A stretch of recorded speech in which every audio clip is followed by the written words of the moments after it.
కొండపై క్యాంపింగ్, వారాంతాల్లో కొండల దారి పడుతున్న సిటిజనులు ఎందుకు? పూర్తి వివరాలకు చదవండి రేపటి సాక్షి దినపత్రిక.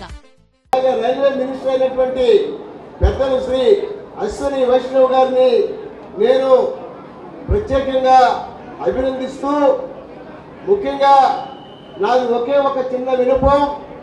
ఈ వందే భారత్ ట్రైన్లో ఉన్నటువంటి ఛార్జీలు చాలా అధికంగా ఉన్నాయి.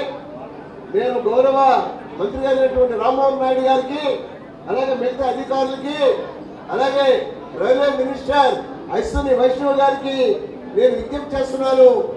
ఈ యొక్క రేట్స్ మాత్రం కొద్దిగా తగ్గించకపోతే పేదవాడు మరి ఇంత పెద్ద ఎక్కువగా రేట్లు పెట్టుకుని ప్రయాణం చేయాలంటే చాలా కష్టంగా ఉంటుందని, అలాగే మన విశాఖపట్నానికి మరి ఎట్టి పరిస్థితుల్లో కూడా మరి ట్రైన్స్ ఇంకా మరింత ఎక్కువ రావాలని, మన యొక్క ప్రజానీకానికి మరి మనందరికీ కూడా రైల్వే జోన్ కూడా తొందరలో రావాలని మీ తరఫున నా తరఫున నేను విజ్ఞప్తి చేస్తూ, ఇంత చక్కని అవకాశం నాకు కలిగినందుకు ప్రత్యేకమైనటువంటి అభినందనలు, ధన్యవాదాలు తెలియజేసుకుంటున్నాను.